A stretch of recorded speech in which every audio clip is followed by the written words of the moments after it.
I'd like to welcome you to WCPT AM's Out Chicago. Think of us as Sunday brunch with your gay best friends. Now please welcome your host, Scott Duff. And a happy Sunday fun day to everybody out there. Scott Duff here along with Ellen Miller. Happy holidays. Happy holidays. Happy holidays. Yeah. I'm in the spirit. Me too. I'm doing my best. Well, good. Yeah. We're both in gray sweaters. We are, but mine is got a Yours little much more holiday, festive. A little more festive. A little more festive. But we it's are got both a crazy, wearing gray. You got like a beatnik polar bear. Beatnik polar bear with a beanie and... It looks like it's a beret. Like, it really looks like that. It is a beret, That polar bear does poetry at a coffee shop. I think beatnik is a very description. Yeah. It's great. You got to tune into Facebook Live to see what it's Scott's true. talking It's about. true. Hey, happy holidays, everybody out there. The holidays are indeed upon us. And, we decided to reflect on some of the things that brought us comfort and joy this year. So we are going to be revisiting some of the fabulous conversations we have had throughout the year, but also because it is the holiday season. It's been a while, but we've got prizes. Ooh, I love prizes. Who doesn't, especially this time of year? I know. So throughout the show, we're going to be giving away a $25 gift card for Fry the Coop. Who doesn't love hot chicken? I know I do. I love hot I do too. chicken. So does Kathy. She hotter the better. I know. Oof. Mm-hmm. Oof. Love it. Well, because she's got family in Nashville. Yeah. That's the birthplace of that. That's it. That's what it's all about. And we are giving the one and only Kathy Griffin, who's been on the show multiple times. She is coming to town with her brand new show, My Life on the PTSD List. She's going to be here for New Year's Eve. I kind of want to go to that show. I totally want to go. Those tickets. I can't, but we're going to be giving away tickets for our show at the Chicago Theater. Yeah. Yeah. So it's great. Some lucky winner. Yeah. And of course, I'm available that night, by the way. So. Oh, all right. All right. Yeah. Oh, you are. Yeah, I am. Win a night out with Ellen Miller. Oh, wow. I mean, could you imagine if we did that? The whole raffle off date nights with the people hosts. do it for charity all the time. I know. A night out. I don't know if I can say what I want to do, but it involves a little bit of lighters with you guys. I'd enjoy having a night doing that with you guys. Oh, okay. Right. Yeah. We can light fires and things and make s'mores and do all that stuff. That'd be a real good time. Yeah, that'd be a real good time. I like it. That would be fun. So yeah. So today we're kind of doing things a little bit differently. It's going to be all about comfort and joy. What brought you comfort and joy this year, or even just this week?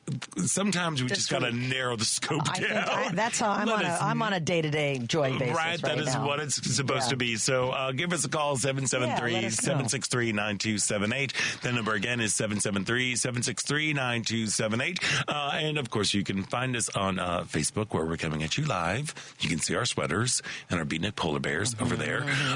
So just head on over to Out Chicago Radio, and while you're at it, give us a click and a like and a share. What? You're on YouTube now, too. Oh, we're on YouTube. Get out of town. What? Oh, God, we're everywhere. We're everywhere. Just like Visa. Yeah. Everywhere you want to be. That's where we are. There we are. And also you can follow, make sure you follow WCPT and our sister network, Heartland Signal, on all of the social medias and YouTube, apparently. How you doing, Ellen Miller? Not bad. We have had a full week of holiday fun. Yes. I know that you weren't feeling well this week, and I texted you on Tuesday, and I'm like, you're going to go see Manual Cinema's Christmas Carol. And you were like, I don't know, I'm kind of sick. I had woke up in the middle of the night, early Tuesday morning with full body aches. Oh, fun. And we had been at a party the night before the Vic's 40th anniversary, the Vic Theater. Oh, yeah. It was the 40th anniversary of it being opened as a live music venue. I was there from the beginning. When I was working at XRT, I was a sales rep that handled worked on the advertising with the then owners, and wow, talk about a who's who. I bet it was a stroll down memory lane. Oh, my God. So many musicians and people and radio and record people and music people. And, my brother was there. My sister was there because they're both in the industry. And it was just a night that you didn't want to end because it was just everywhere you looked, you're hugging something. How wonderful. The sickness. But Scott was like, I hope you don't miss that, man. Well, I go, yeah. And Kathy's like, I really want to see it. But actually, it was one of those 24-hour bug things, I think. Yeah. I felt well enough. I wasn't just tired. Yeah, I wasn't cough. Well, it was day, 7 of holiday fun. So we did go to Manuel Cinema on Tuesday night, and Manuel. It's not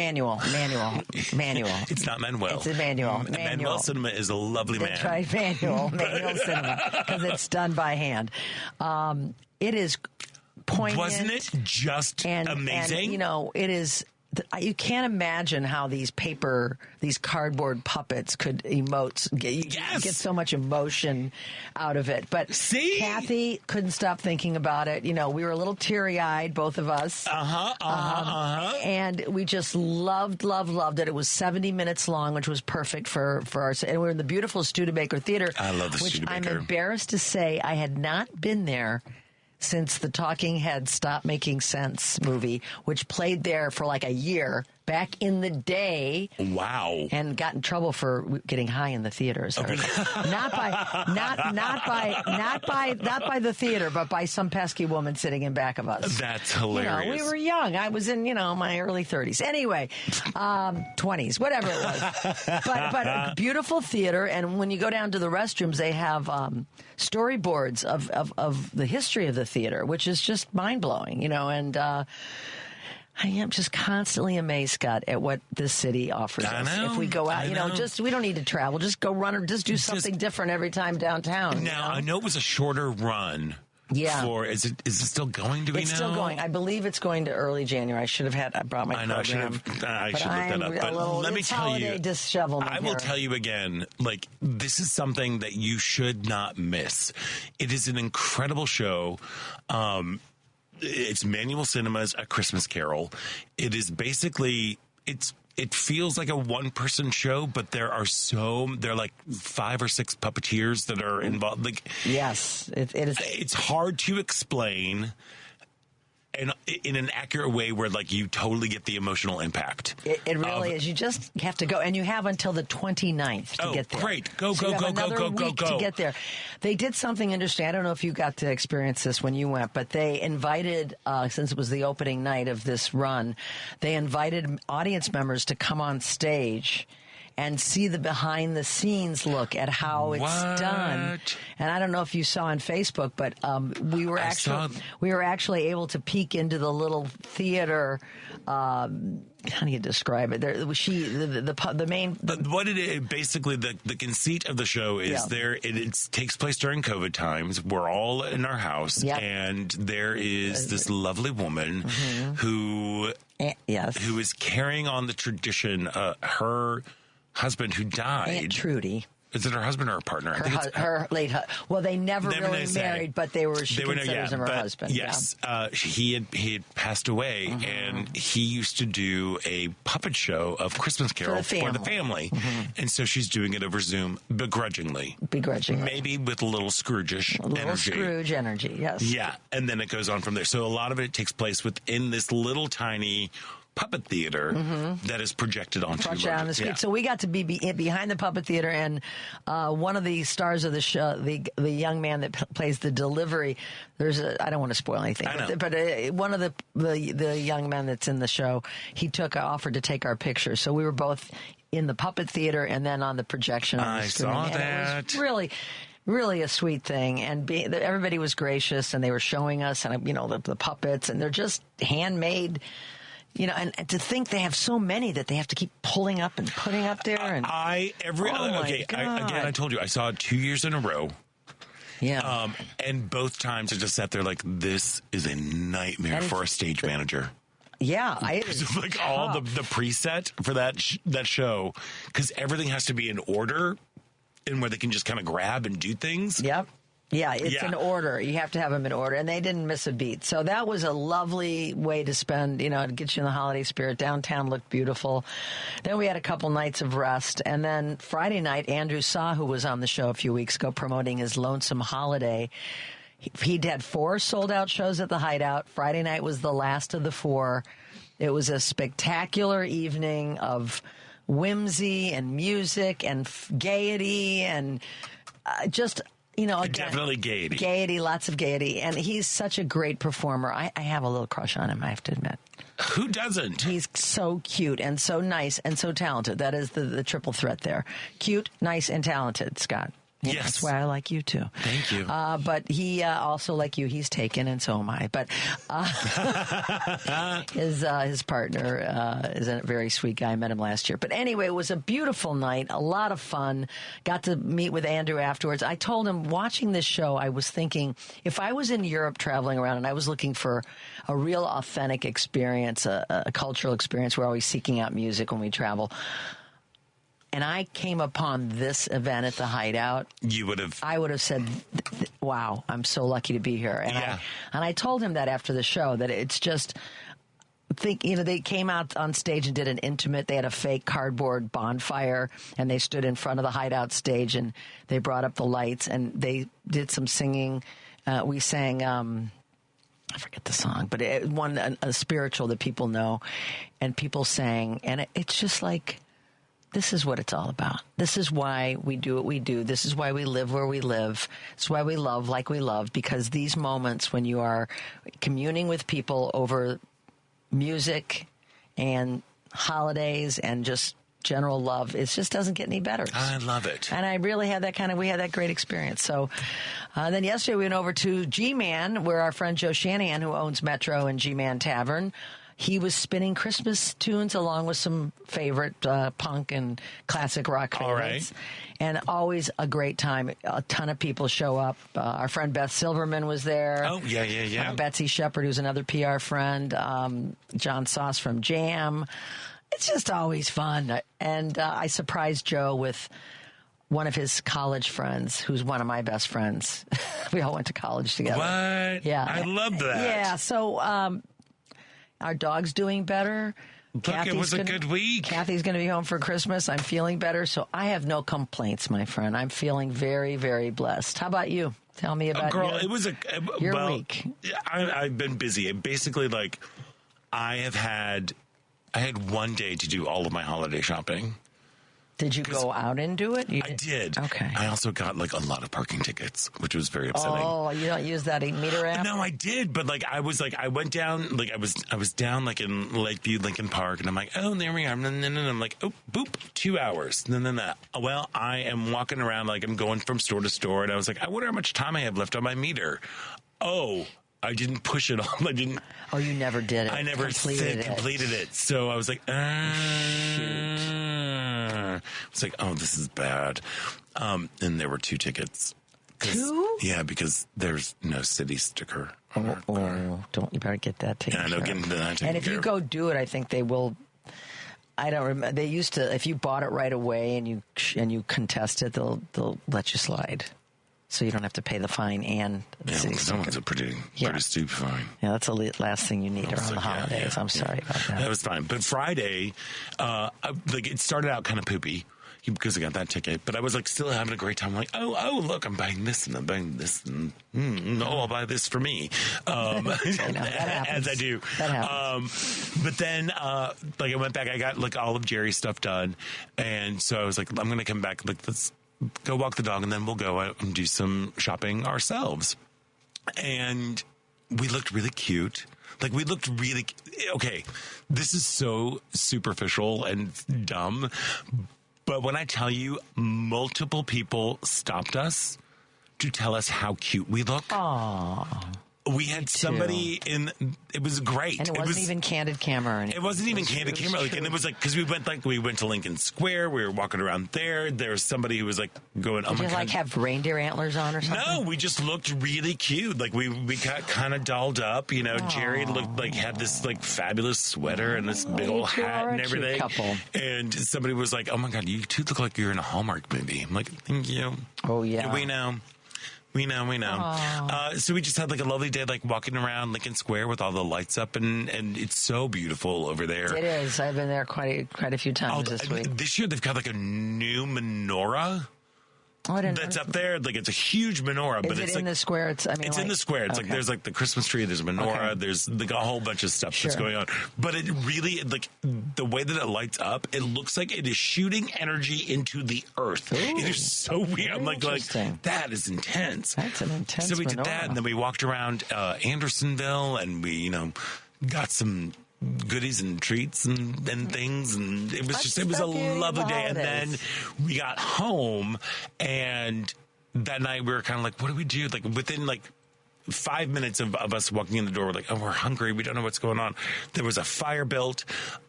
We had we just pulled out stuff from the fridge. So oh, we have this pate. So we had pate and cornichon, and Jerry boiled up some eggs. This is Scott's refrigerator has a little different. I know, it's a than little weird. yours does out there. A little bit. But a little bit. Makes it special. And then I started prepping. I spent that night preparing the stuff for a mushroom Wellington because our friends came up from Texas. And they're vegetarians. And they got married this week. They got married on the 19th, our friends Kelly and Adithi. And last night we had a big celebration for them. Oh, in your place? No, over at our other friends. Okay. But yes. But I will tell you about that. And there's also a weird thing about that because, of course, you've got, Kelly and Adithi, a queer couple, coming in, and they live in Texas, and they were like, nope, we have to get married now. So we're going to dive into that in a little bit. Okay. We should probably take a little breaky poo. Sure. But you know what? I think we need to give away prices. Let's do that. Look, okay. Yeah. I love her. I love her so much. I love her too, and I hope she gets a good turnout at the theater. I bet you she will. Because she's a hometown girl. Of course, we're talking about Kathy Griffin.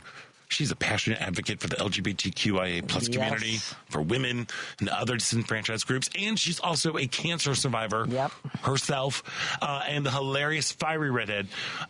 Kathy Griffin is bringing her My Life on the PTSD List to the Chicago Theater on December 31st. You can celebrate your New Year's Eve with belly laughs. A limited number of great seats opened up starting at $43.50. And so you should hurry up and grab your tickets now. To purchase tickets, you can go to Ticketmaster.com.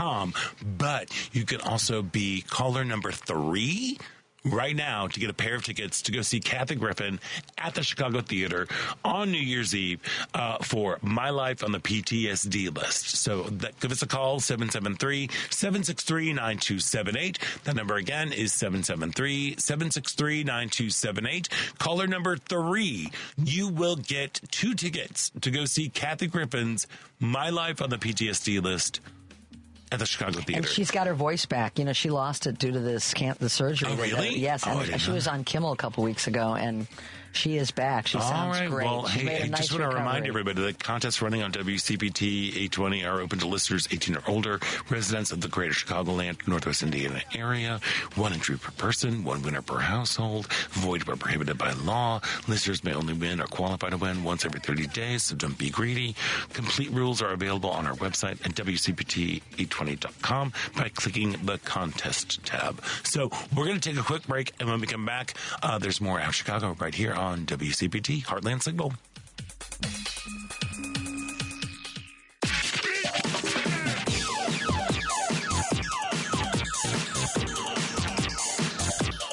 I'm Jen Grosshandler. And I'm Chazzy Grosshandler. We're with the Gender Cool Project, and you're listening to Out Chicago! Woot!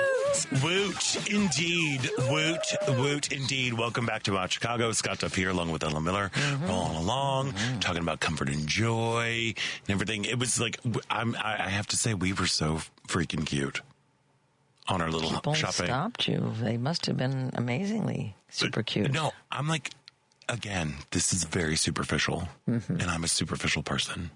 Multiple people in multiple locations commented. A Russian man, I think, started hitting on Jerry Dye. Oh, well. He's all right. a handsome There you go. creature. Yeah, there you go. You feel pretty. I loved it. Yeah. But our friends, so this week we also had a big celebration. Our friends Kelly and Adithi, they were Chicago residents. They're now in Texas.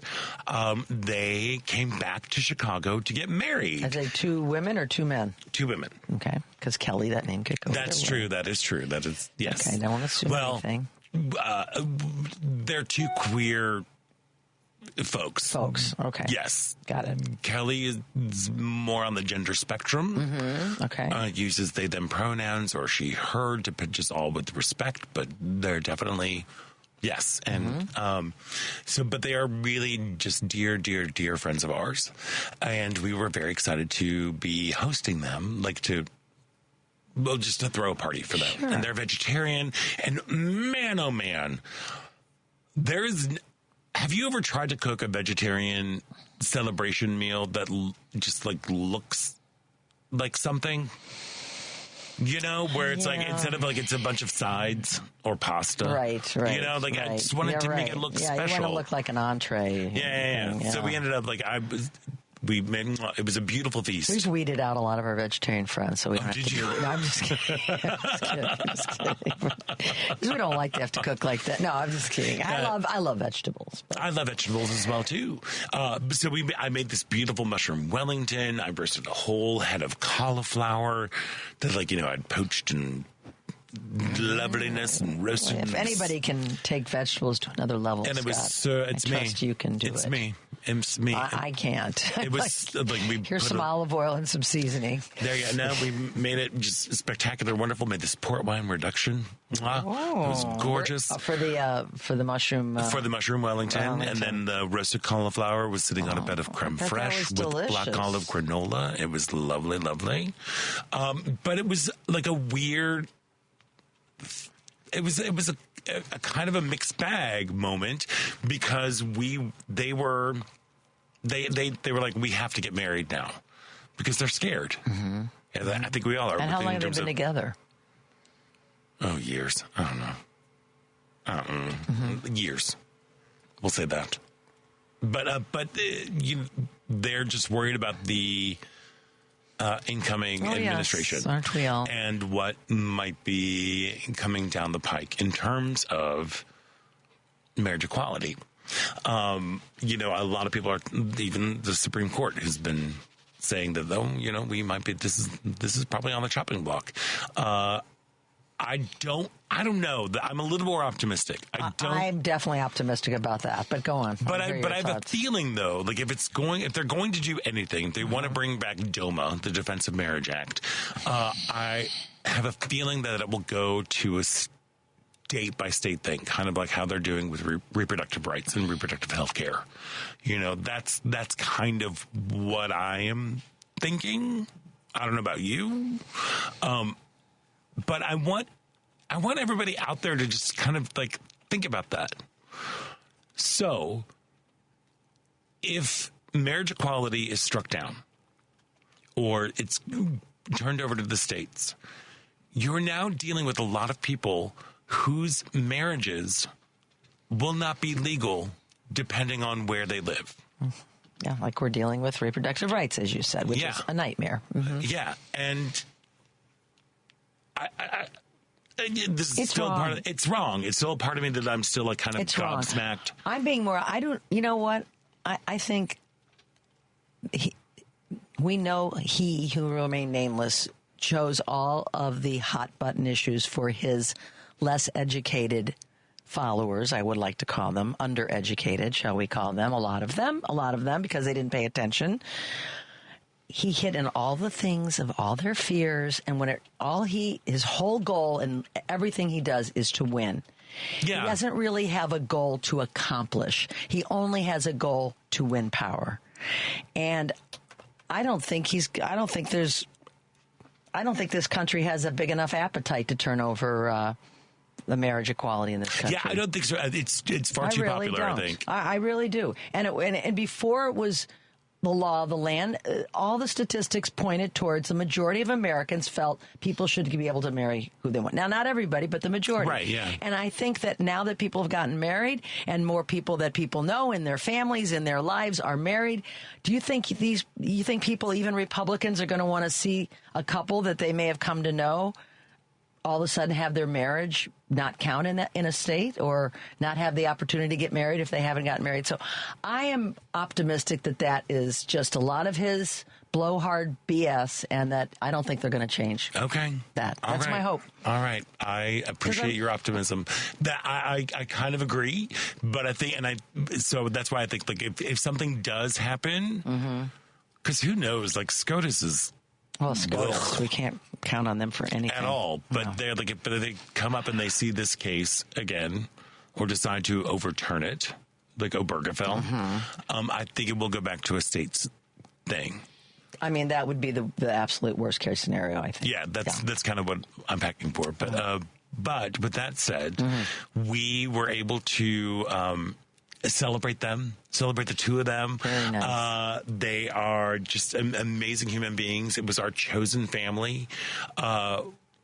It felt very much like a holiday kind of like meal and moment that we were all gathered together to just be with each other and to celebrate love and to celebrate the creation of something new and just and creating in general. And it was a really, really wonderful night. And then we played dominoes until about 2:00 in the morning, and I'm so tired. Yeah, I hear you.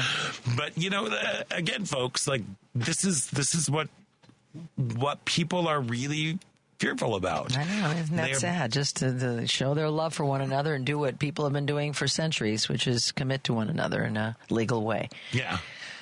So I'm glad you got to do that for them. Me too. It was lovely. We also did a white elephant thing. Oh my gosh, I totally forgot. I have something for you. Oh, here. There. I got you a little present. Should I open it on the air? Yeah. Speaking of like little white elephants, I got you. Let me be perfectly queer. I got you a T-shirt from the best, and I also have one myself. Let me be perfectly queer. We are now twinsies. We have Let Me Be Perfectly Queer. Yes. We are twinsies. Little shirts Scott. here from Raygun in Andersonville. They are an awesome company. They're based out of Iowa. Oh, I love it. Everything is made here. It's a very large small though. So just That's okay. Yeah, that's okay. But I yes, love it. so now we have. Thank you. I thought we've been on the air for so long that we should have matching shirts so we can be twins. So well, let's plan on wearing a them little soon. happy. I have mine on right now. No, maybe I'll change it in mine. I'm getting hot in here. There we are. But yes, so we did white elephants, and we passed everything around. I got a beautiful ceramic mug. So yes, so again, trying to find joy, trying to find cheer. We should probably take a quick break because there were some things that we're celebrating comfort and joy today. There was an absolutely brilliant show at Steppenwolf this year that's heading to the Broadway, and we had one of their stars in the studio to talk. So we're going to take a break. Also, congratulations, Andy from Evanston. He's going to go see Kathy Griffin. Lucky you, Andy. I know, Kathy Griffin. My Life at the PTSD. My Life on the PTSD list at the Chicago Theater on December 31st. Go to Ticketmaster.com for tickets, but Andy didn't have to because he got two. Anyway, we're going to take a quick break, and when we come back, there's more Out Chicago right after this.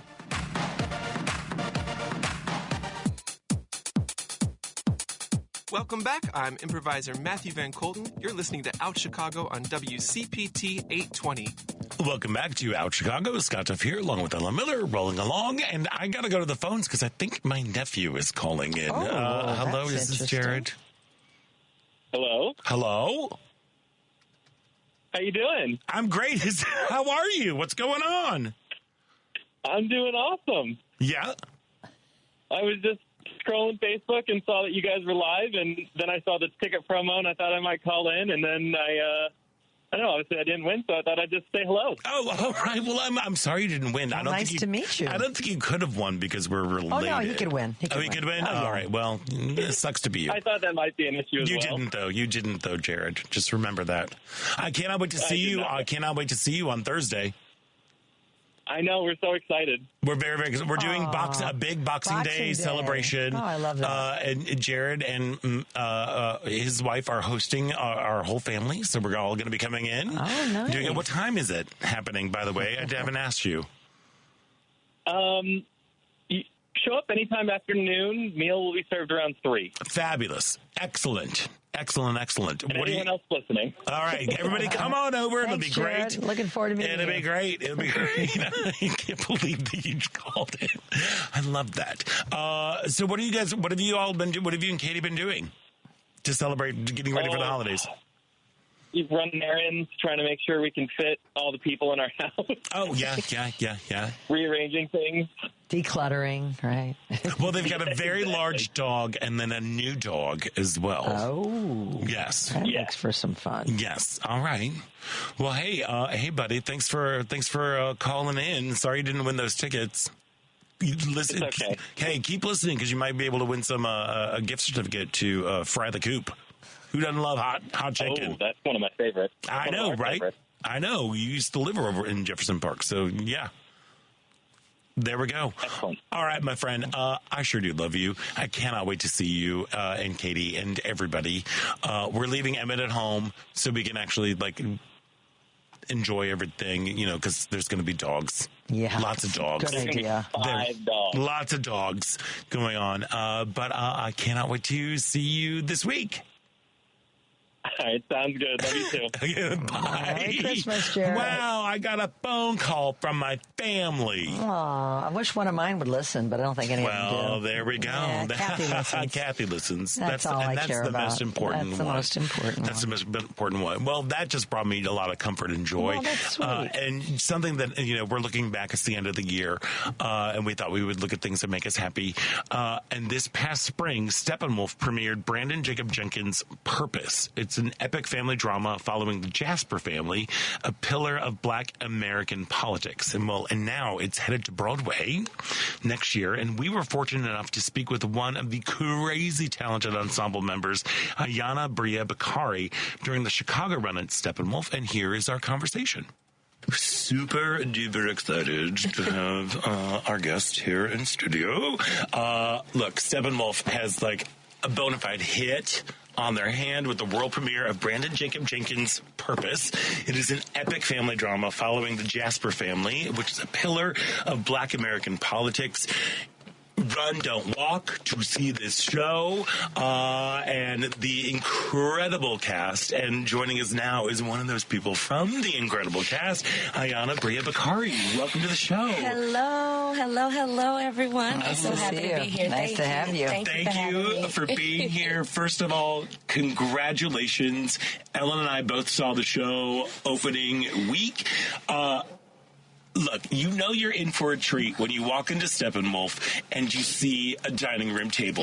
Because if there's a dining room table, stuff is going to go down. Congrats. How is the run going? The run is going spectacularly. The people are showing up and showing out and engaging with the play. The audiences are roaring.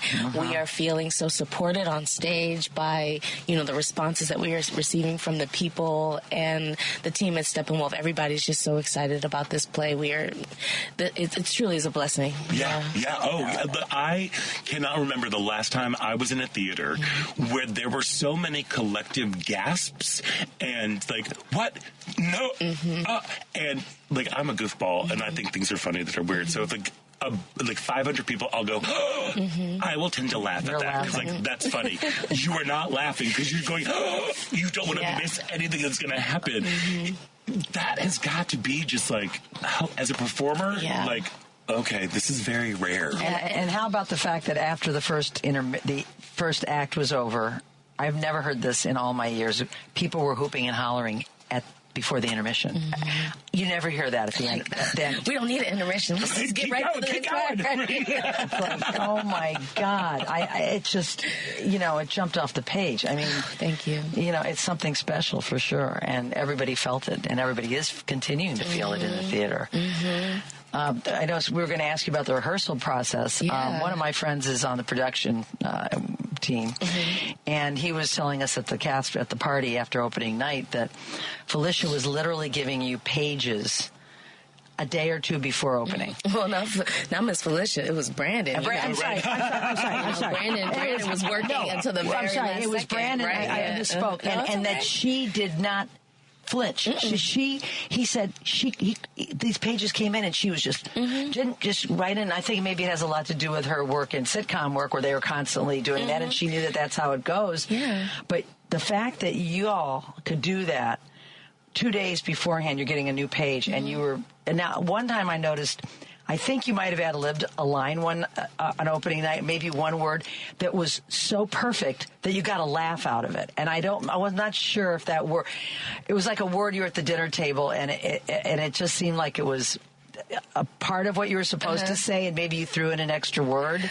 Oh, at that point, I don't think I was throwing in extra words. I was trying to make sure I was saying all the right words. Okay. But if I did, it was, you got to laugh. I mean, you were just, everybody in the cast is just phenomenal. I think that also just goes to the brilliance of the entire cast. Yeah, and I just want to say, to the point you were talking about us getting new pages, like Miss Felicia reminded us that our purpose here is to serve the play. Until it is, and to continue to serve the play until we're done. But our rehearsal process was to serve and to support Brandon's process as well. Yeah. And I don't think, we were a great group of people that could execute and support him in that process, because, like you said, he was giving us pages and we were on book and on script until the day before opening night. And, but we were here for it, because anytime he came with new pages, we would be like, "Oh my God, give me what else do we have to do?" Right. Yeah. Because it's like, how long have you been? I know this play has been in development for quite some time. How long have you been involved with it? Did you just come up with this? I became involved with it, I'll say, when I booked the job in, I think it was sometime in November, and then we had a workshop in January, and then we started rehearsal in February. Okay, so because I think there was a previous workshop maybe a couple of years ago. So you were like, all right, we're going in. This was my year for this production, yes. As an actor, I love working on new work because it really is. I'll speak for myself, but like, what is it about? You speak for you. What is it about working, like creating a new piece that's just so like?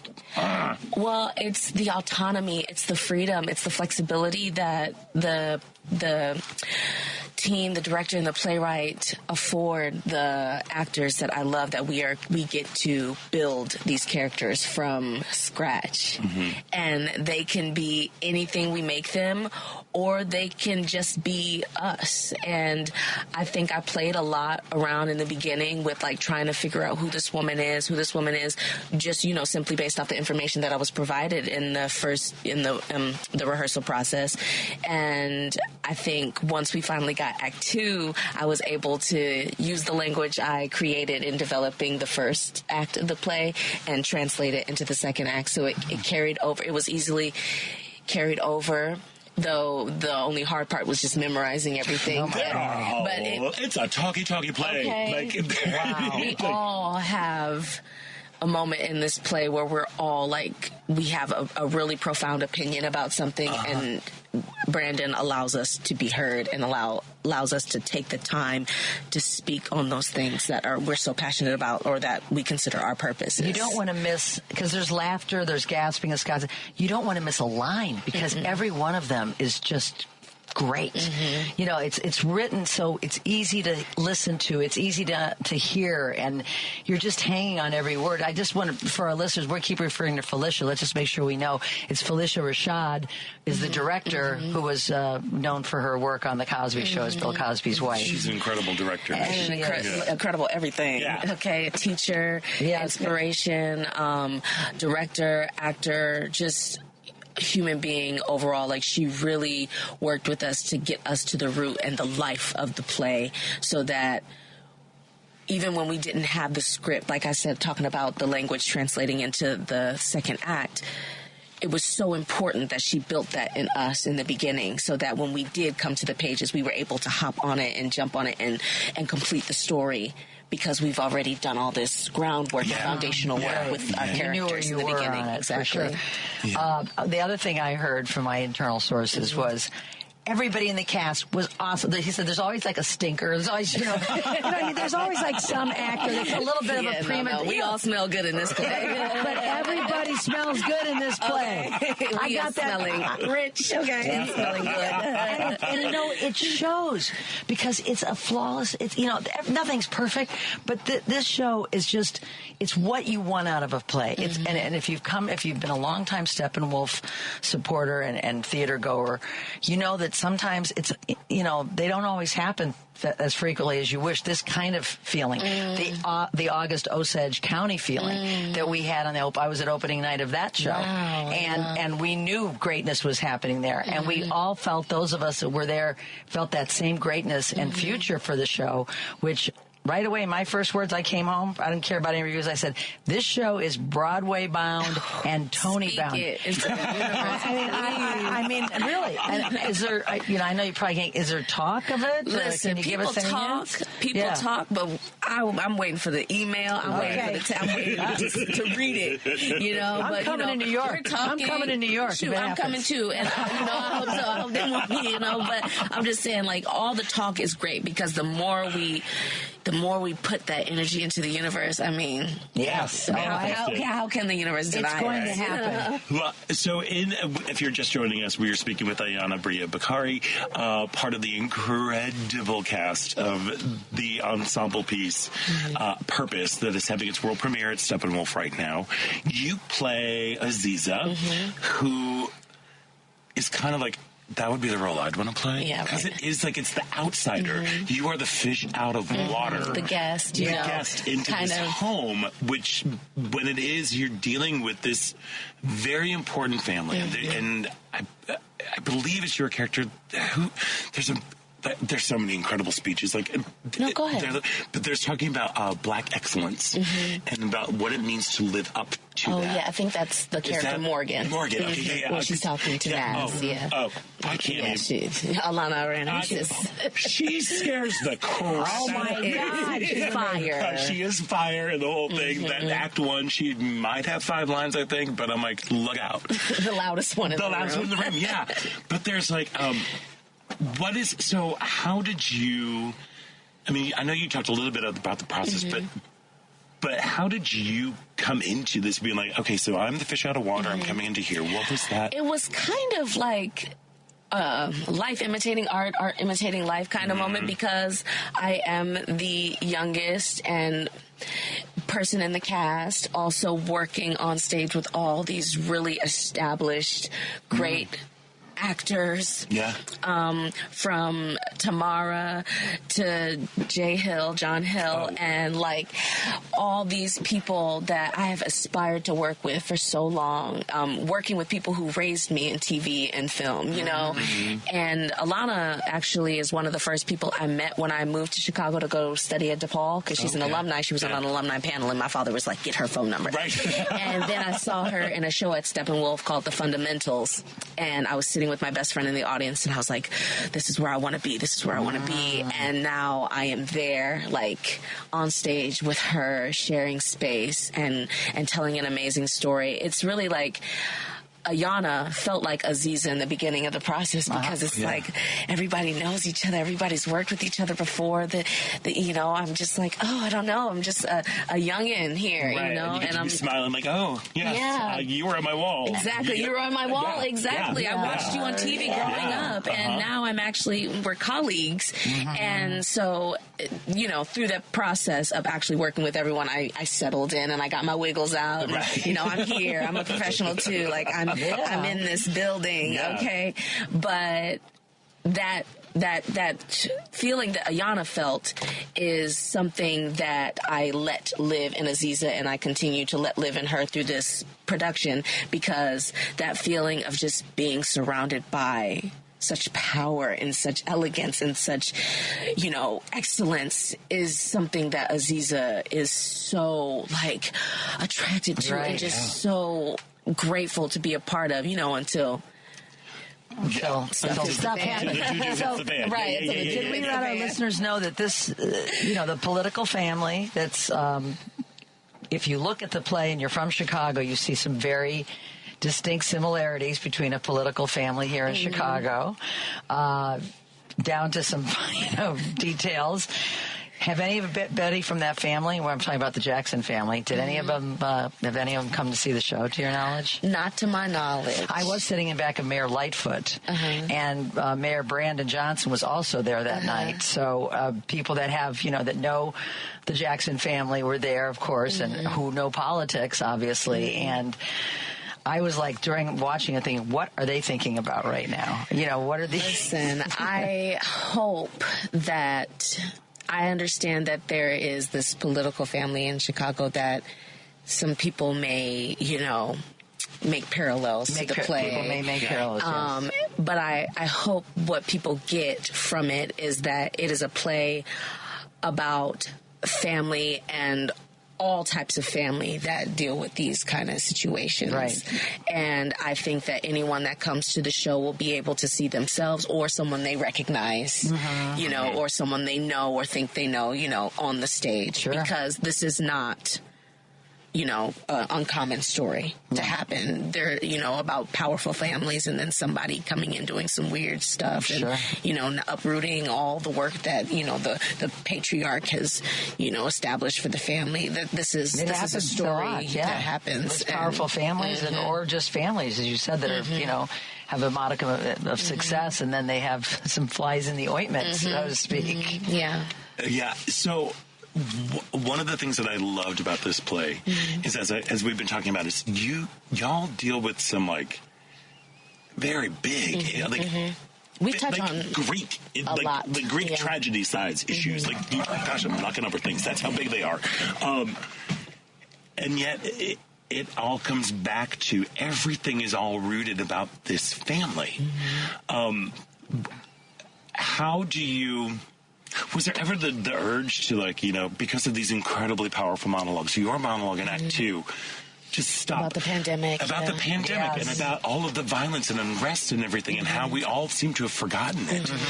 It hit home with a lot of people. Yeah. And it's so funny because, I was just... I find something new in it every night, honestly. Please, what is it like to say that? Because, go ahead. I just really hope, because people really don't talk about what it was like living during that world pandemic. Yeah. We got through it and we're like, back into the fray. Right, just want to put it back and don't even think about it. Going to the theater, nobody's wearing masks anymore, and people, and it's crazy because I say some things about people, we were afraid of, anytime someone coughs, you were afraid, and we were afraid of each other's breath. And you're watching a show, you hear people cough, you hear somebody sneeze, that's really common. We're like, she's right. So it's like, dang. And then I wonder if people in the audience are like, oh, I just coughed. Yes. Dang, that's crazy. Nobody is thinking about that, But I just think that it, like you said, we cover a lot of topics, and I'm glad that my character brought that feeling into the space, and that's where her purpose came from. Her finding her purpose, because all of us in this play are defending our purposes and or finding them or don't know what they are. So it's a journey for all of us. Yeah. Do you think Brandon's finally through writing it, or do you see he's going to be making revisions? Listen, I actually really don't know, but I would like to guess that, if he had, if we had another month of rehearsal or something like that, we would find more things to incorporate or to tease and to tweeze and stuff, because this play is so massive. We've said, there is so many details and so many parts of this house, the house being the play, and so many rooms that make me, tidying or reorganizing and things.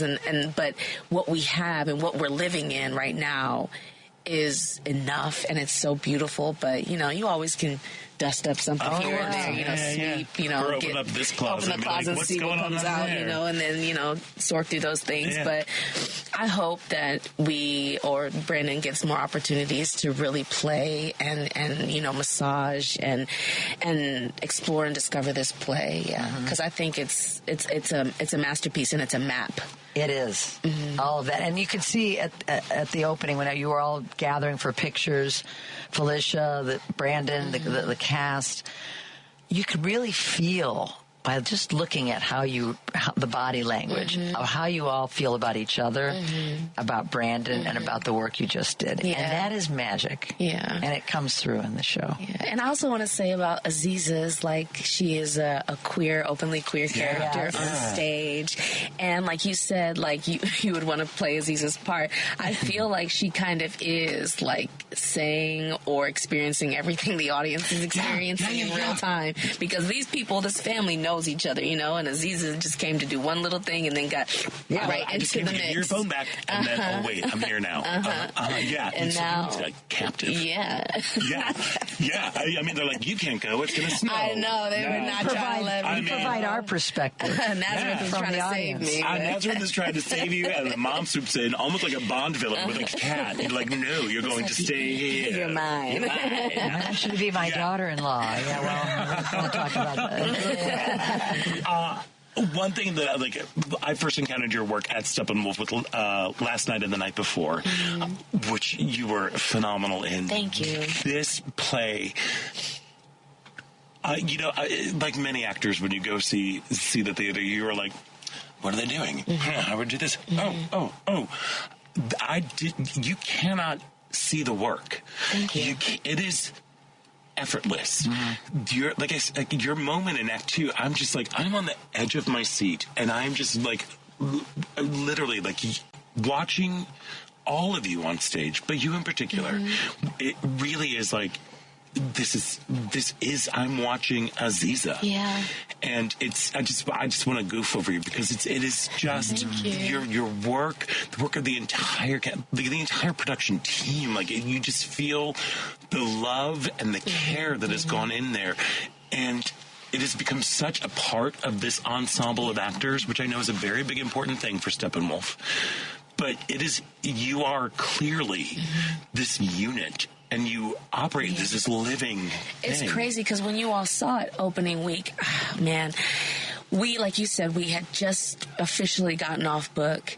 And I said this to the cast. I was like, it literally feels like the first week we were doing it, we were literally holding hands in spirit, like holding each other and like pulling and pushing and raising each other up through this entire show.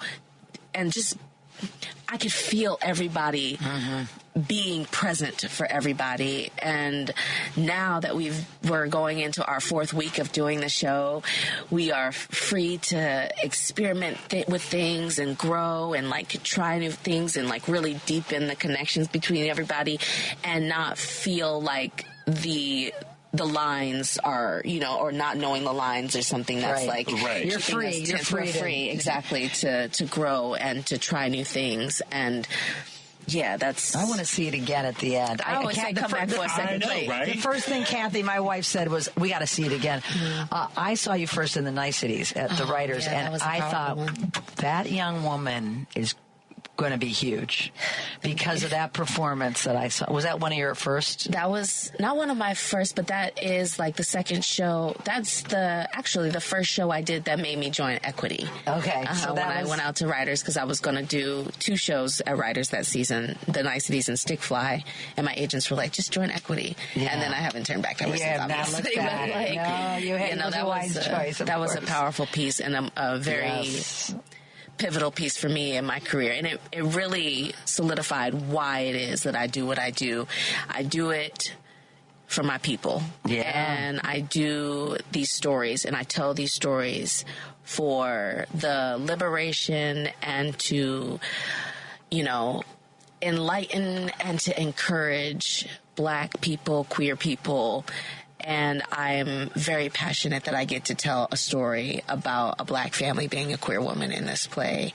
And also bringing to light, some of the complexities about what it's like being queer or being, the weird child in a family when those things aren't really talked about and or encouraged or, supported. And so it was wonderful to play this character coming into a play and coming into a story that I had to stand on something and I had to speak up for myself because I felt like we were just getting, smushed under some stuff that wasn't progressive. Well, it came through in a big way. And I think as you go forward, you're going to be able to do more of that because people are going to want your voice doing what only you do, and you do so beautifully. Thank you. Really. Thank you. it. Yeah, you definitely have 2 super fans. Oh my gosh. In this room. Yeah. Listen, I love it here. Can I move in? Yes, come on back at any time, but I know you got a show today. Look, everybody out there, do yourself a favor. Make sure you cannot miss Brandon Jacob Jenkins' Purpose at Steppenwolf. Runs through, just got extended again. May 12th. Through May 12th, and I think that's the final one because he's got something else to go on there. Must close. I think Laurie Metcalf might be coming in or whatever. Something like that. But you need to go check this out. Go to steppenwolf.org for tickets. I thank you for taking time and for coming in today. And wanting to come in. I met her that night, and your godmother, Doris, I said, I love her. I said, she plays a queer woman. She's not queer in real life, is she, by any chance? Yes, she is.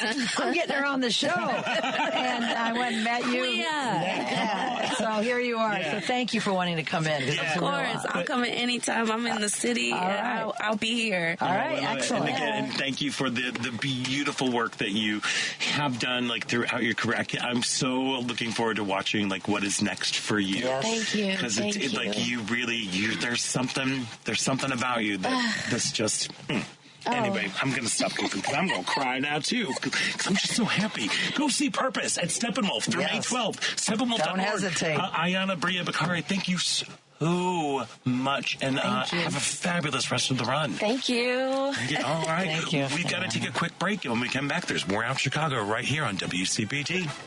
I'd like to welcome you to WCPT AM's Out Chicago. Think of us as Sunday brunch with your gay best friends. Now please welcome your host, Scott Duff. And welcome back to the second hour of Out Chicago. Scott Duff here along with Ellen Miller, rolling along. Yes, we are. Celebrating all things that give us comfort and joy. Now more than ever. And I know, we need to find those things. We do. So we're just rolling along.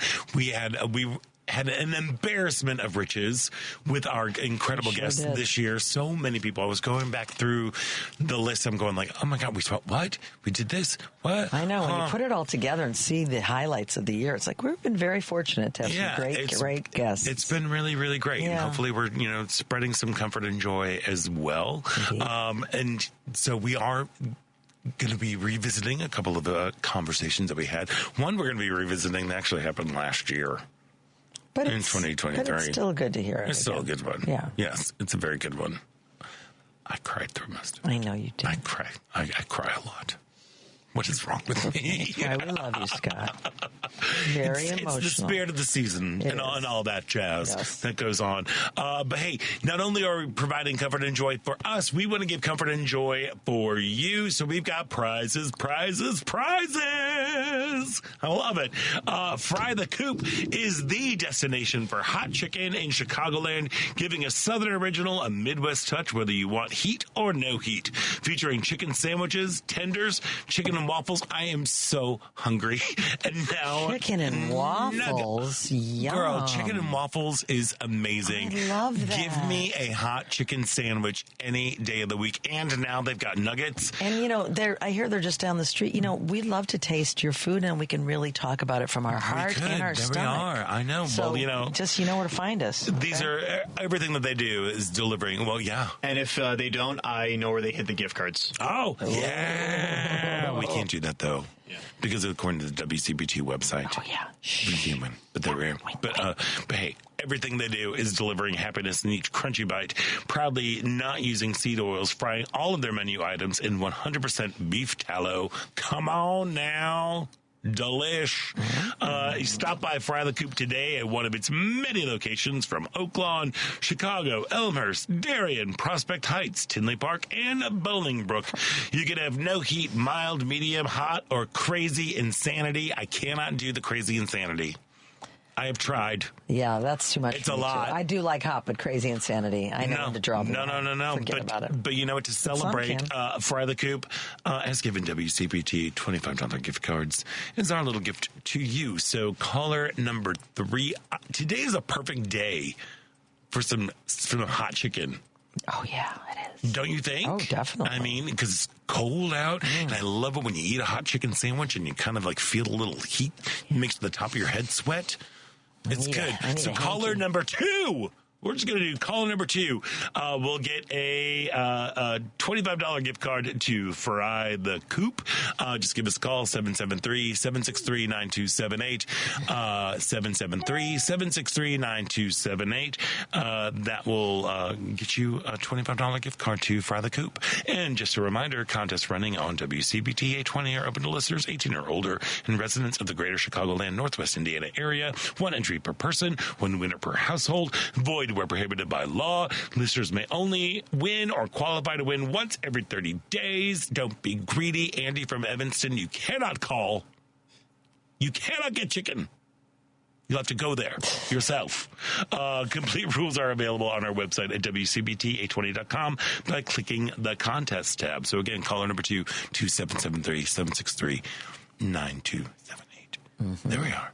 Good luck, everybody. It's good luck out there. So, again, we've had an embarrassment of riches for incredible folks on here. And I could not think of 2 people that just make me happier than Chicago icons, Alexandra Billings and Honey West. They have been entertaining audiences across the globe for decades. But I remember, like, tipping into the Gentry on Halstead and seeing them, and they're just delightful human beings. They are best friends. And this summer, these 2 besties made the Mercury Theater in Chicago. They turned it into the Gentry. Oh, what a great show it was. Yeah, it was fantastic. And and they had 2 sold-out shows, and we got to chat with them before their big gay cabaret. Here is our conversation with Alexandra Billings and Honey West.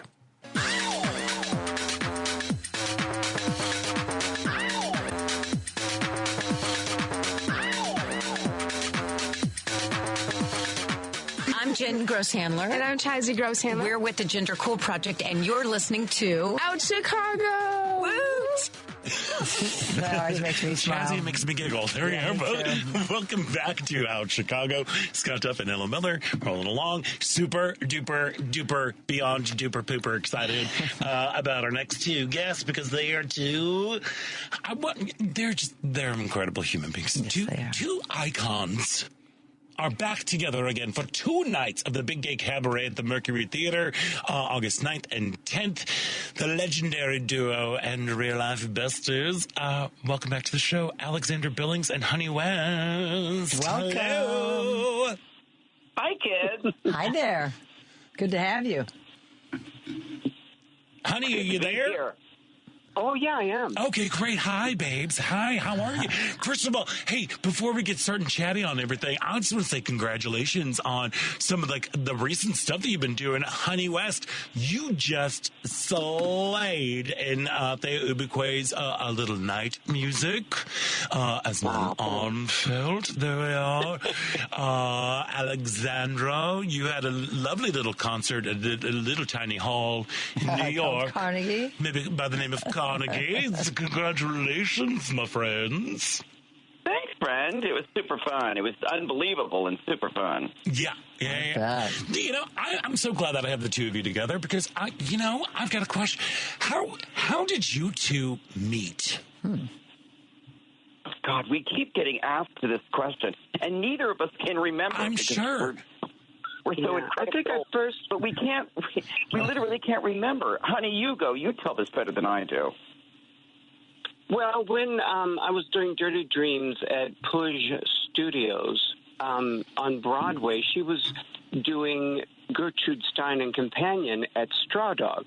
So I think our paths initially crossed there, but we may have heard about each other a little bit, but I think that's when we actually met, if I remember. Wow. Okay, so it began as you 2 were working actors, theater artists here in Chicago. But when did I mean, was it Vampire Lesbians of Sodom? Was that the first show that y'all did together, or? It is the first theatrical show. Yeah. Yeah. Look at that. Was Vampires the first thing we did together as actors? I think so. Did I mean, did we? I really don't remember. Did we? It's so sad. That's okay. Did we do vampires before we sang together? Oh, yeah. Really? Okay. Yeah, because I think so, because Doug Hartzell had come in and saw me perform cabaret and then asked me to be a part of Vampires. I believe that's how it happened. Wow. All right. And then Figuring it out right here on Out And then from there, you two, look, all I'm hoping for, I cannot wait to be there on Friday, by the way, because I am having this giant flood of memories and nostalgia. My biggest wish is that the Mercury Theater somehow was magically transformed to the interior of Gentry on Halstead, because there were several wonderful nights hanging out there among those high boys, the tables, and also probably the high boys who were over in the corner, but just kind of both watching the two of you do your cabaret show. Honey, what stands out from that era? Because that really is, like, for me, that cemented my young queer Chicago experience, was seeing the two of you perform together. Yeah, well, when I first started to put on makeup and sing, people weren't very interested. In fact, they looked at me like I was kind of crazy, because I wasn't Mimi Marks from the Baton, or I wasn't all camp, just, being a camp queen. So they really thought that I didn't fit into a mold. So I asked, it was Tim Carr at the time, before Gentry, and I said, when's your slowest time? He said, Sunday afternoons. I said, give me 2 hours. And then that's how I started working. I created a slot that didn't exist because nobody wanted me. So many, many years later, I pulled crowds, so they kept me around. And I used to do the earlier show, and then they booked Alex for the later show. And then we started crossing over, I guess is what happened. Is there any, well, of course you definitely, because there were always those moments of the two of you together. Is there any moment, Alexandra, that kind of stands out about your time performing? I remember one night watching you, you were up there singing. I think you and Honey were up there, and you had a cordless mic, and it was summertime or springtime, and the doors were open, and all of a sudden you, like the open window doors, the French doors, and you just kind of plopped on outside, and you just started walking up and down Halstead, just doing the show outside. And we're like, I'm just going to go over here. Is there any, it was such a fun time, at least for an audience member. What are some of the memories that you have of that particular venue?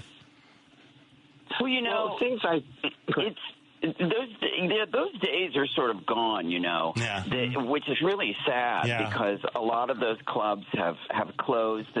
The days of the old piano bar, because that's really what Honey and I worked in. We did nightclubs, but we really sort of played mostly piano bars. And the difference is, at a nightclub, which is basically what we're doing at the Mercury, you come out and you do a set or a couple of sets, and then you leave. Like, that's it. And in a piano bar, you're there for 5-6 hours, singing constantly and talking and making conversation, and it's much more relaxed. But it's also, as much fun as it was, and it was an incredibly joyful time. It was also an incredible amount of work, because you have to remember, as much fun as y'all were having, y'all were also drunk and high. Oh, yeah. Giving hand jobs in the back. And Honey and I... the good old days. Yeah. Honey and I were tap dancing, trying to get our tassels to stay on. So it was very joyful. I don't mean to say that it wasn't, but it was also an incredible amount of work. And I'll never forget the first time I played an actual club, which was, I think, Pops for Champagne. Was my first. Yeah, it was my first nightclub, and they said, they called me and they said, we want you to come and sing. I was like, great. And it was a straight club in a straight part of town. I was like, perfect. This is exactly what I want to do. And they said the set is from 8 to 9:30. And I said, oh, great. Well, when is the second set? And they said, no, that's it. Yeah. I said, what?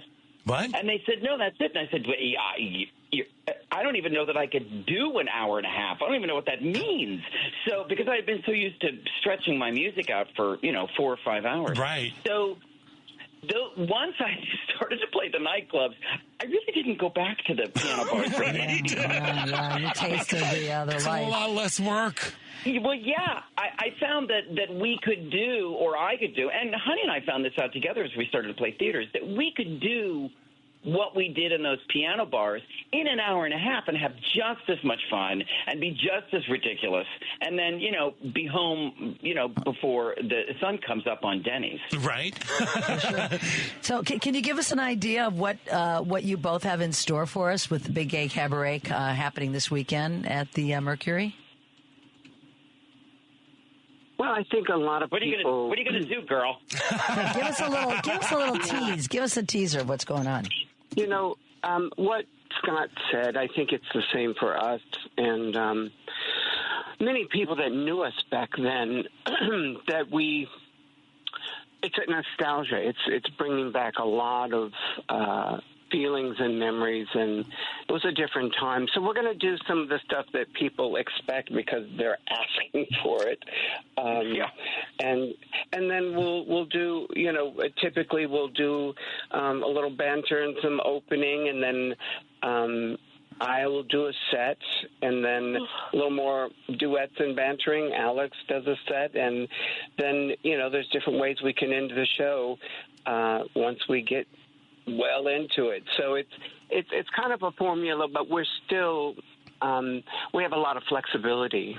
Okay. Yeah. You never know what's going to happen, in other words. Girl, and you got some space, too. It was supposed to be in the Venus Cabaret, but y'all were just selling tickets like nobody's business, and they moved it to the big space in the Mercury Theater. Yeah. And because of that, there'll be big dance numbers. There's going to be That's right. Exactly. So much dancing from the two of you. Okay. Who knew? I love that. Now, look, I've seen Alexandra wield a sword. You don't want to see her dance. Yeah, so. Alexandra, speaking of seeing you, I've seen you on the Steppenwolf stage a couple of times. The Berlin Circle, I recall, A Time to Burn. Any plans to be back on a Chicago theatrical stage in an acting role anytime soon? It's difficult, and the reason is because going to Chicago and doing a play requires a long period of time, right? Because of rehearsal and then actually doing the show. So a lot of times I say yes because I want to come back to Chicago, and I've been offered 2 or 3 things, but the problem is every time I say yes, something happens in L.A. Yeah. There's a TV thing or a movie thing or some kind of thing, and I hate to make commitments and break them. Yeah. So every time I go in, I say, listen, I'm saying yes now, but, if ABC calls, I got to go. And the theaters have always been very understanding, and they're like, well, we can't promise people that you're going to be here, and then you're not here, and so it's really hard. I think I would have to find something that was happening at a time when Hollywood is sort of dead, which is usually like now. And do it then and make it sort of a short run. But it's not for lack of want. I understand. It's not for lack of want. A lot of the Steppenwolf ensemble members have the same issues. It's been hard. We finally got Laurie Metcalf back after years of trying to get her back on stage from one, they often get the same kind of conflict. That's fame for you, Alexander. That's what happens when you're that popular. So listen, there are far worse problems to have. Yes, honey, there are. So I'm very grateful. Yes, I hear you. I'm very grateful for the two of you because, again, I've known both of you since, for a long time, and you two have known each other since Jesus was in diapers.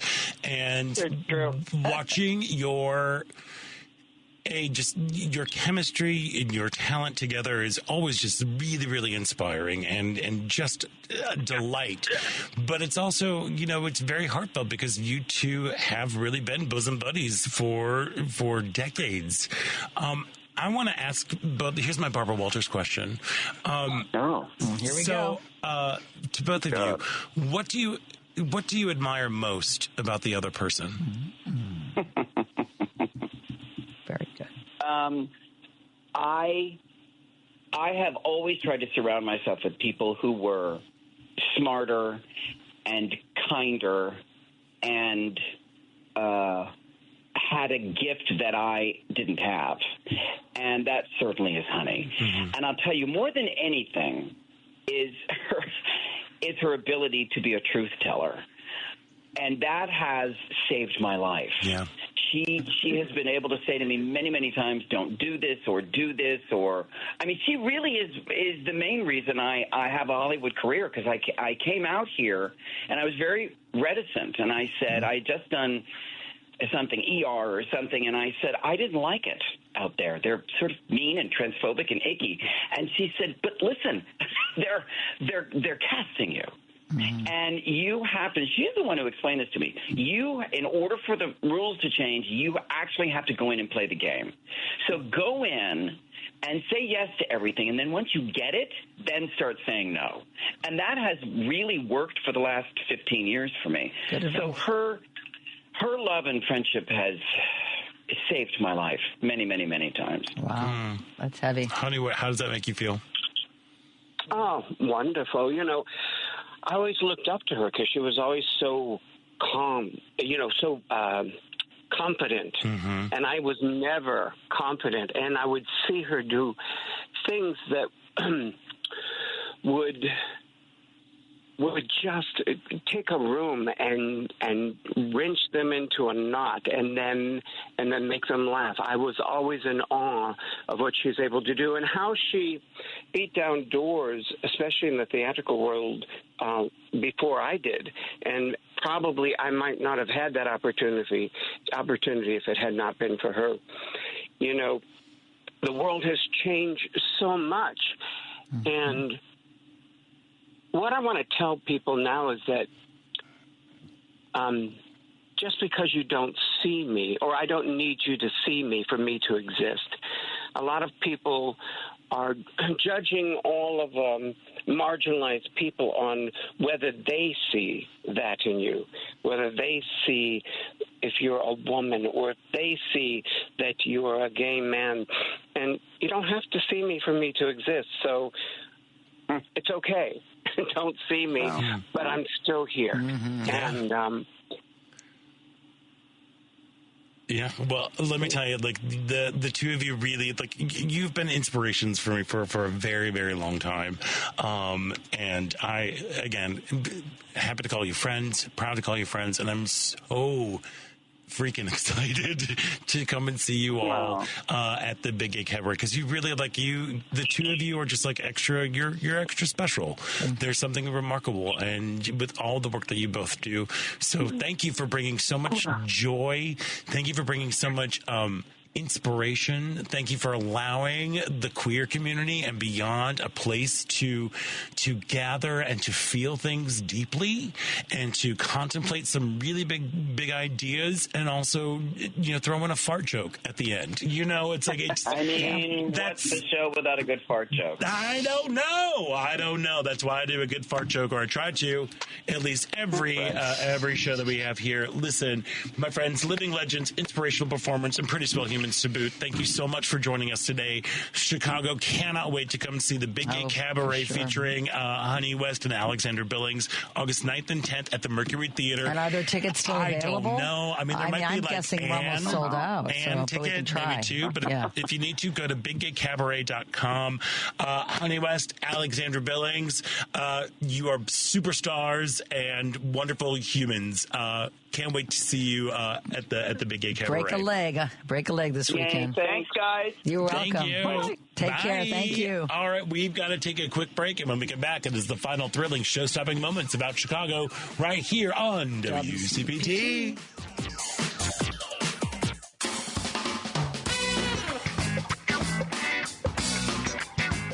Welcome back. I'm Kim Hunt with Affinity Community Services. You're listening to Out Chicago on WCPT.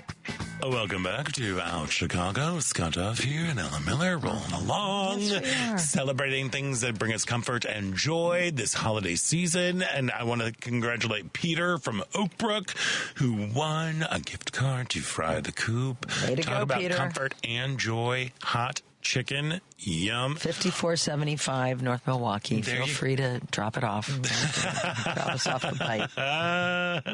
I just have to say beef tallow. Come on. Beef tallow. Come on. Delish. Fry it up. Anyway. It's good to fry French fries in, too. I know. Same with duck fat. I've got some duck fat in my fridge. I also have... Yeah, I'm weird. I've got pate and duck fat in what's wrong with me? That's what makes you There's something wrong with me. Unicorn that you are. It is. And also what makes me a unique unicorn is I love the holidays. I love them so very much. And I also love a holiday special. I was a kid in the 70s and just got them all. Love him. And Emmet Otter's Jug Band Christmas is a staple in our house. And last year, the stage production of that show delighted Chicago audiences and introduced a whole new generation to the show. We got a chance to talk to the one and only amazing singer, songwriter, actor, all-around stellar human being, Paul Williams, about the show and his career, and I cried for most of the conversation. So here is our talk. Yes, it's longer than a year, but it's the holiday season, and I have to do it. So here's our conversation with Paul Williams. He is a singer. I'm probably not even going to be able to get through this introduction. Oh, no. He is a singer, songwriter, author, a Grammy, Golden Globe, and Academy Award winner, and he was a fixture of my childhood, and he is now joining us on the phone. Mr. Paul Williams, welcome to the show. It's delighted to be here. Thank you for the lovely, lovely introduction. It's fabulous to be here. Life is wonderful. Well, we're delighted to have you. Okay, yep, I am already tearing up right here, so I'm going to apologize. Scott's younger than I am, Paul, so you're a fixture of my adulthood, but you're a fixture of his childhood. So. Listen, I'm 83. I'm 83. I feel like a tired 34. I've never been more comfortable in my own skin, and more. I'm impressed with my ability to walk through these days with this Jiminy Cricket attitude that I have, while the world is just going to it's like I'm wearing a T-shirt that says I'm with the band, and it's got a stack of the books that have been banned, and it's just I have a solid position. I'm going to stay positive no matter what happens. Good for you. We've got to do that in these dark times for sure. Jesus. I mean, look, here's the thing. I mean, you were Paul freaking Williams. Okay, I put up I posted on social media that I had the opportunity to chat with you, and people lost their minds. They were like, "Oh my gosh, please tell him that the Phantom of the Paradise is amazing. Please tell him that his work with the Carpenters was incredible. Of course, the Muppets. I am the Jim Henson lover in me is going insane. Do you ever just sit back and go, whoa, I did that? You know what? When I was drinking, I'm 33 years sober. When I was drinking, I was quite impressed at how bright I was, and I began to write from that really bright mind, and instead of from the center of the chest, that little kid's place that goes, "Oh God, pick me up and love me."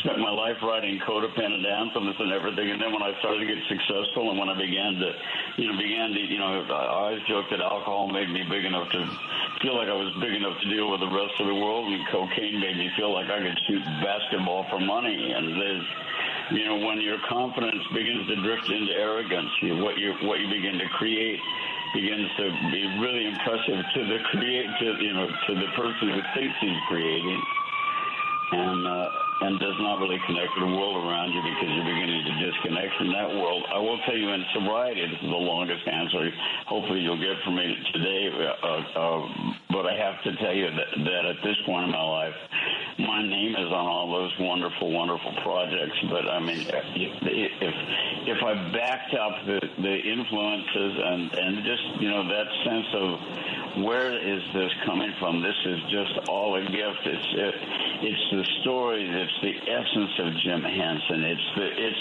handing me a book, that has this amazing story of Emmet, Otter, and his ma, and this kind of rewritten, retelling of the Gift of the Magi that is so magical that what I write for it just pours out of me. So I have a much healthier attitude about all this, and an ego, I think, a little more in check than it used to be. But what you're describing is what I call heart pain. And somebody comes up and says, my mom was a single mom, and You and Me Against the World was an important song to us.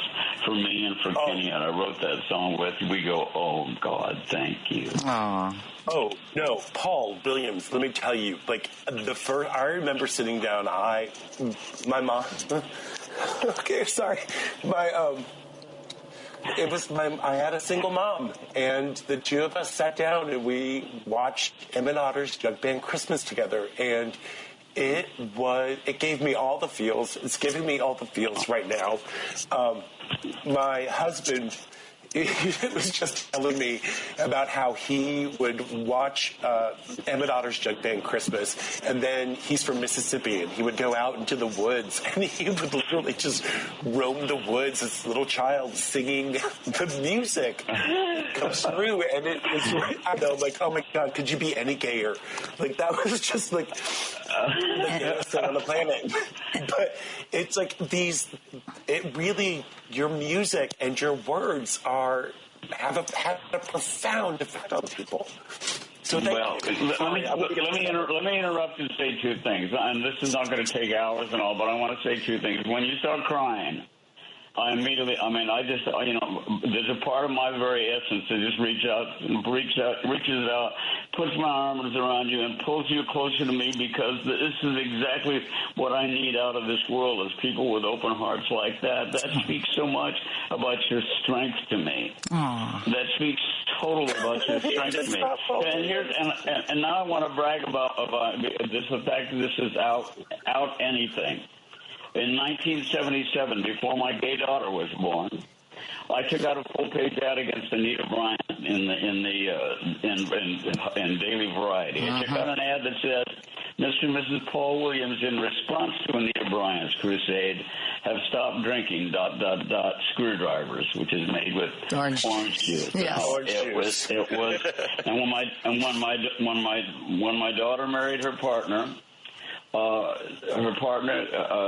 managed to find that ad, which my daughter didn't know about, and framed it and gave it to her. And it's on the wall between their bedroom and their kids' bedroom, my grandkids' bedroom. And so for me to be speaking to you, I want you to know that I come to you as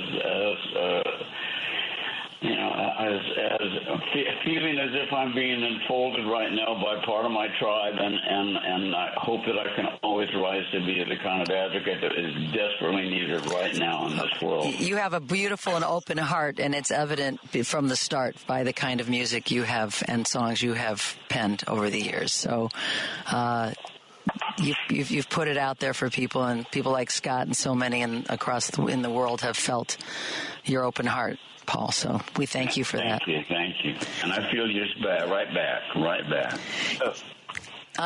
Paul, you've written so many iconic songs in your prolific career. One of my very favorites is We've Only Just Begun. Yes! And it has an amazing origin story. And I have a feeling a lot of our listeners don't know that story about how the Carpenters ended up turning it into one of the all-time great pop songs of our lifetimes. Can you share that origin story of We've Only Just Begun? I love talking about Karen and Richard. I mean, they changed my world. I started writing in 1967 with a guy named Roger Nichols. I met him through another guy named Biff Rose.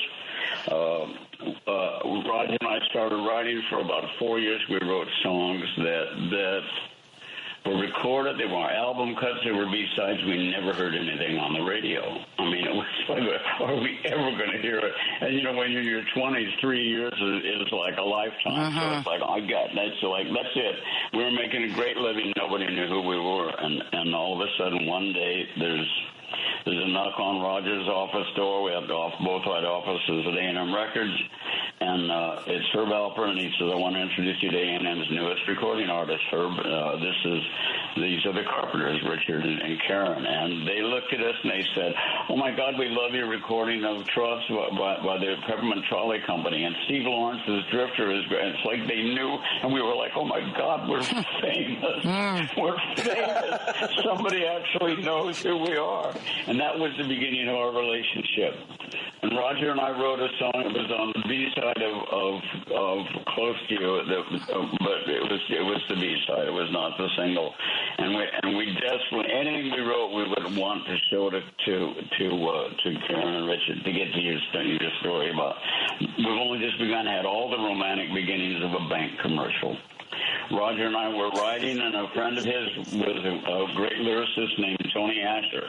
Tony Asher wrote the lyrics that God only knows for Brian Wilson. A great writer, great song. And Tony had the job to write this song for a commercial. It was very different. There was no pitch. It was just going to show a young couple getting married, driving off into the sunset after the ceremony, the kiss, the ceremony, driving off into the sunset, and it said, you got a long way to go. We'd like to help you get there, the Crocker Bank. Tony Asher went out and went skiing and broke his hand. He was on pain pills. He said, I'm loopy. I can't do this. I recommended you and Roger. And I said, I don't want to write a bank commercial. Roger said, come on, let's try. I said, I don't want to write a bank commercial. He said, there's a creative fee. I said, let's write this bank commercial. Yeah. And of course, so we wrote probably in an afternoon. I think it took us maybe a couple of hours. He came up with the music, and I wrote the lyrics. And we completed it as a complete song just in case anybody was going to want to record it. Understand, at the time, the number one album in the country was in a Gata Davida. So this was not a song that was probably going to get recorded. This was not a song that was ever going to be a single, and this was certainly not a song that was going to be a major hit. And that all changed when An Angel sang it, because Richard recognized my voice on the commercial, called and said, is there a complete song? We said, yeah, funny you should ask. And when they recorded it, and when we heard it the first time, oh, my God, we looked at each other and went, is anybody else going to hear how beautiful this is, what we're hearing? And it turned out that everybody they did. sure It was did. a life changer. Oh, my God. And still do. And still do to this day. It's a wonderful song. Thank you for that song, Paul. Oh, I know. Thank you for all the music. We have been sitting here listening to the past week. We have just been on a Paul Williams kind of overload, especially as we're getting ready for heading into the holidays here in Chicago with Emmet Otter's junk band Christmas. Now, you had worked with Jim Henson, I believe, on The Muppet Show, and then you had an opportunity to write the music, the words of the music for Emmet Otter's junk band Christmas. Is that how that collaboration began? Yeah, exactly. I showed up in England to do the first season of The Muppet, and it was like I was a huge fan. I mean, from every morning on the road with my band, we'd watch Sesame Street, and Bert and Ernie taught us which forks to look to use. I was a huge fan, and I mean a fan of Jim's all the way back to the Ed Sullivan Show with the Slinkies and the Mana and all that. Yeah. But I never, there's a tree house in Emmet Otter's Jug Band Christmas, and the kids are up, the guys, the jug band is practicing up in that tree. And I never had a tree house experience as a kid until I met Jim Henson. And when I walked on the set of the Muppet movie and I met all the guys, all the Muppet performers, it was like all of a sudden I'm in the tree house. The level of humor is amazing. The hearts are open and large and accepting, and it was just wow. And Jim asked me, he handed me the book of Emmet Otter, and he said, there's a script being written right now. We're going to do a 1-hour special. Would you write the songs?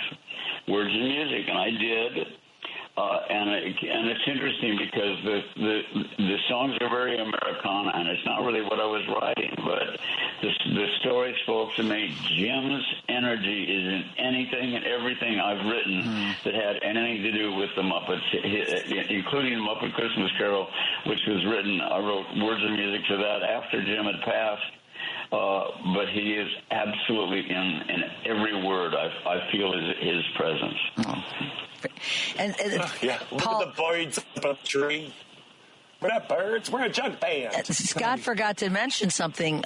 He buried the lead. Scott, tell Paul what you named your dog. Oh, my dog is named Emmet Otter. That was one of the first things shared with me when I heard about it today. I said, "Oh my God, that's wonderful." Well, yeah, and I wound up with guinea pigs because they look so much like otters. I get it. I love it. I love it. Yeah. So. He's great. He's in a jug band. He's doing a good job. What could be wrong? He's in a jug band. I know. When we got him, he was kind of pancakey and slinky against the sides of the wall, and he's so very sweet and so very earnest. I'm like, oh my gosh, you're Emmet Otter. So that's where it came from. Yeah, again, my husband wants me to personally thank you for where the river that's wonderful. The sea. It's such the music, and this is. It's what I call a heart payment. To find out that you're petting somebody named Emmet every day it's a heart payment. I love it. It is. I love that. Okay, so I'm holding it together. So as you were transitioning, because it was this amazing, clearly profound effect on me as a child, you're taking this beloved television special and adapting it for the stage. Have there been any challenges, or was that more for, the puppeteers? Because, you're like, my songs are golden. There we go. Well, it's interesting because I get this feeling sometimes in just my life in general that somebody's whispering to us every now and then. It's just this began with Tim McDonald, who loved Emmet Otter and always believed that it should be it would make a great stage musical. A few additional songs and with humans playing in the puppet roles, but also having the original Muppets and all there. So he loved the idea, and he also loved Chris Catelli's work, and was a big fan of Chris, and he invited Chris to lunch, and he sat down, and he said, I'd love to do something with you. Is there anything that you'd really love to do that you haven't done? And he said, Emmet Otter's Jug Band Christmas, and it was like, boing, the sun came out. And all of a sudden, I had a bit of a background with the Goodspeed Theater because I've been doing developing Happy Days, a musical with Gary Marshall at the Goodspeed, and it just seemed to fall into place. And we did a couple Christmases in a row up at the Goodspeed. And then, and it finally made it to New York. And when it made it to New York in 2020, it had grown up to be a really wonderful, wonderful staged musical. And we had it's like I couldn't have written better reviews. God bless the New York Times and everybody that saw it said all these wonderful things. And of course, like everybody else, we got closed by COVID. The Actors Gallery. I never saw. I'm so sad. I never saw it in New York because I was in my hotel room testing positive every day for about 2 weeks, and by the time I was negative, they closed it. So this is the first time I've seen it since the Goodspeed is here at the Studebaker, which is a great place to see it. Do you have a favorite moment in Emmet Otter? Well, there's this spiritual presence of Otter, who is not in the original. They talk about Paul Otter and Paul's favorite song, "When the River Meets the Sea," and all, and there are two moments in the musical that are really special to me. One is when they. At the end of it, and not to give anything away, does anyone who haven't seen it, but when Ma and Emmet both enter a contest trying to buy presents, beautiful Christmas presents for each other, and they lose. Walking back, there is this wonderful moment when two things occur. One is that they realize that the two songs that they've been singing, work really beautifully together. And they sing together and get hired as the Doc Bullfrog's Tavern. Doc Bullfrog. So I love that moment of how no becomes a gift, which has been solid in my life. And the other thing is when the river meets the sea, it will always have such a special meaning for me because right after the Muppet movie, Jim passed and they performed When the River Meets the Sea at his memorial, and it's just a song that is about just the gifts of Jim Henson's life and all the philosophy and the caring and the elegance of kindness that is the thing that survives, I think, most powerfully in Jim's memory. So those moments are really serious, and there's actually a song now that I've added to the score that the ghost of Paul Otter sings to Alice when she's thinking to herself that you're just a foolish old dreamer. And he sings, Alice, keep dreaming. I'm right here beside you. I'm close as the sun when it's warm in your fur. I'm with you in spirit. When the wind blows, you'll hear it. Whispering, Alice, my own. Keep the faith, girl. You're never alone. I hope you'll come and see it. Your listeners will come and see it because it's one of my favorite moments ever to have that spirit. It feels absolutely like Jim Henson. And did I make anybody cry? Yeah, Scott's crying, and I'm about to cry. Yes, oh my gosh, I'm a mess. This show is perfect. I love you, Paul. This show is perfect for these times. It really is. This is what we need. A show like this. Oh, lovely. Thank you. Well, thank you. True. And thank you for carrying on the legacy of the elegance of kindness.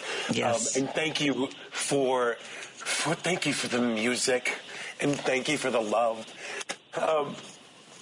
And several people have also been like, thank you for being so open about your road with recovery and sobriety. You really have been a guidepost for so many people, and you've touched so many folks.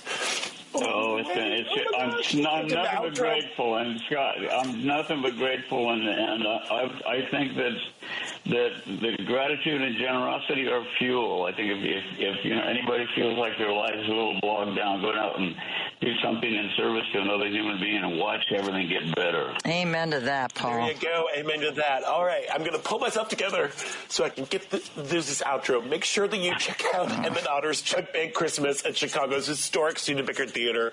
It's running through December 31st and officially opens tomorrow. So break a tail.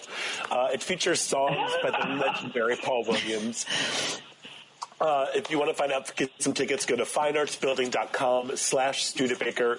Paul Williams. Again, thank you so much for just making my day.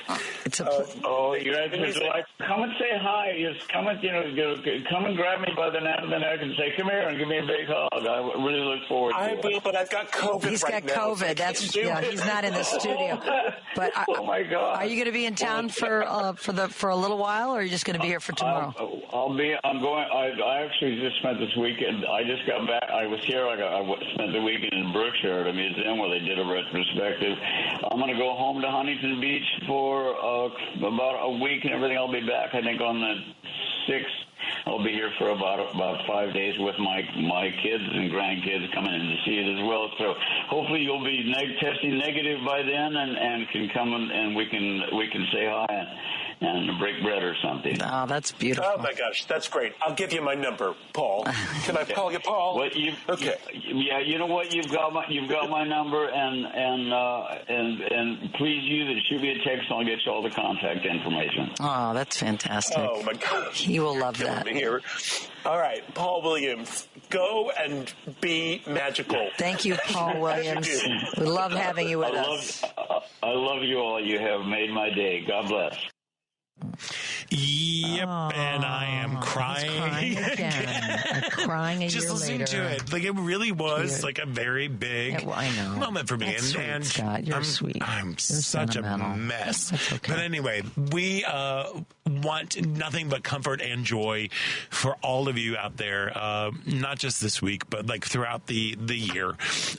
So thank you for joining us today. Thank you. I hope everybody has a lovely holiday. We have both Hanukkah and Christmas falling on the same calendar this week. So I'm going to celebrate a little tonight at City Winer. I'm going to see Michael McDermott's Mischief and Mistletoe. It's tonight and tomorrow. Actually, going tomorrow night. All right, well, so there's still time to do that and enjoy the holiday any way you see fit. Just make sure you do it with joy and love in your heart. There you go. So thank you, Devin and Paul, for putting everything together for today. It was amazing. Ellen, thank you so much. Merry Christmas to you. And happy birthday. I know, my birthday's coming up. Next time I see you, you'll be a year older. I'm going to be real old. All right. And Merry Christmas, Happy Hanukkah, Happy Holidays. Find something that brings you comfort and joy. And until next week, I'm Scott Duff. Stay proud.